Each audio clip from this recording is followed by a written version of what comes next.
Skylar Neese was a shining light in the lives of everyone who knew her. She was a teenager with a bright smile and an infectious laugh that could light up any room. She loved to learn and was always eager to absorb new knowledge. She excelled in school, consistently earning top grades and accolades from her teachers. Friends and family described her as bubbly and kind, always ready to lend a helping hand or a listening ear. Skylar had dreams that were as big as her heart. She wanted to go to college, to explore the world beyond her small town and to make a name for herself. She was determined to achieve her goals and worked tirelessly towards them. Skylar also had a deep desire to make a difference in the world. She participated in numerous volunteer activities and community service projects, always looking for ways to give back and help those in need.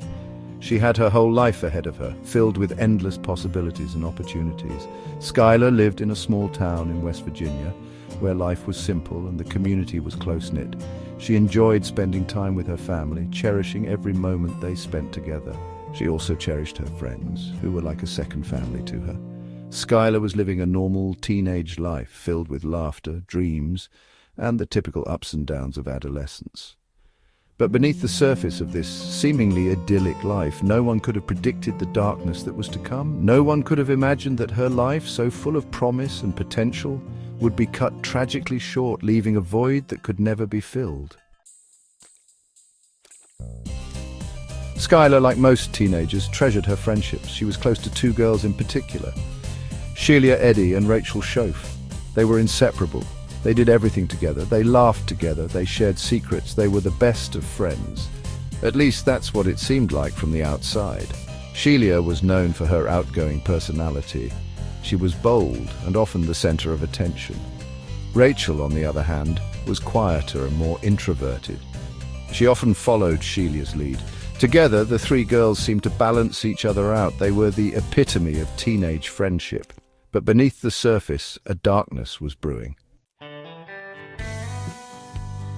As with many friendships, time brought changes to the dynamics between Skylar, Sheila, and Rachel. The once unbreakable bond began to show cracks.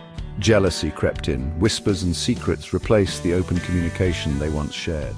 Skylar began to feel excluded from the tight-knit circle she once shared with Sheila and Rachel. The reasons behind the shift remain unclear. Some whispered about boys, others about petty arguments and misunderstandings. Whatever the reason, the result was a growing rift between Skylar and her supposed best friends. Sheila and Rachel grew closer, shutting Skylar out. They left her feeling alone and betrayed by the two people she trusted most. On a seemingly ordinary summer night in the quiet town of Star City, West Virginia, a tragedy was about to unfold that would shock the entire community. Skylar Neese, a bright and vivacious 16-year-old, had no idea that her life was about to take a horrific turn. Her best friends, Sheila Eddy and Rachel Schoaf, had been plotting behind her back. They devised a chilling plan. They would lure Skylar out of her house under false pretenses, pretending it was just another night of teenage fun. They convinced her to sneak out and join them for a late-night drive, promising a chance to clear the air and mend their fractured friendship. Skylar, always hopeful and trusting, believed them. She thought this drive would be an opportunity to reconnect and resolve any misunderstandings. At least that's what Skylar believed. She had no inkling of the dark intentions that lay beneath their friendly facade. But Sheila and Rachel had a much more sinister plan in mind. Their minds were set on betrayal and murder. They drove Skylar to a secluded area across state lines, far from prying eyes. They parked the car in a dark, isolated spot, and under the cover of darkness they launched their brutal attack. They stabbed her repeatedly, showing no mercy. Skylar, caught completely off guard by the ferocity and betrayal, didn't stand a chance. She fought back, but it was futile. In the end, she died at the hands of the two people she considered her closest friends, a tragic victim of a senseless and brutal act of betrayal. Section 5. The Mask of Innocence, a Web of Lies and Deceit. In the aftermath of their heinous crime, Sheila and Rachel went to great lengths to cover their tracks. They returned to their lives as if nothing had happened. They pretended to be worried friends, expressing concern over Skylar's disappearance. They joined search parties, all the while knowing the truth of Skylar's fate. Their performance was chillingly convincing. They manipulated everyone around them, playing the role of grieving friends while harboring the dark secret of their involvement in Skylar's murder. Their deceit knew no bounds, their lies cutting deep into the hearts of those who believed them.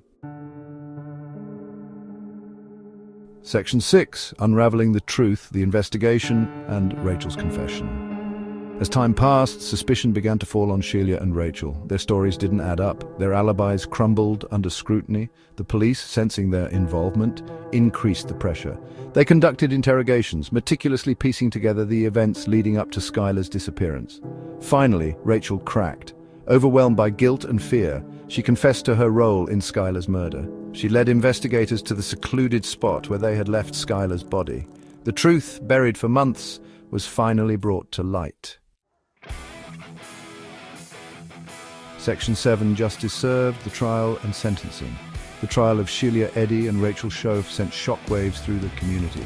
The small town, once known for its tranquility and close-knit relationships, was now the epicenter of a tragic and horrifying event. The streets that were once filled with laughter and neighborly chats now echoed with whispers of disbelief and sorrow. People struggled to comprehend how two teenage girls could commit such a horrific act.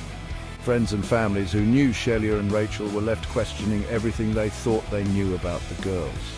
The betrayal felt by the community was profound, as they grappled with the reality that such darkness could exist within their midst. The courtroom was filled with a palpable sense of grief, anger, and disbelief. Every seat was occupied and the air was thick with tension.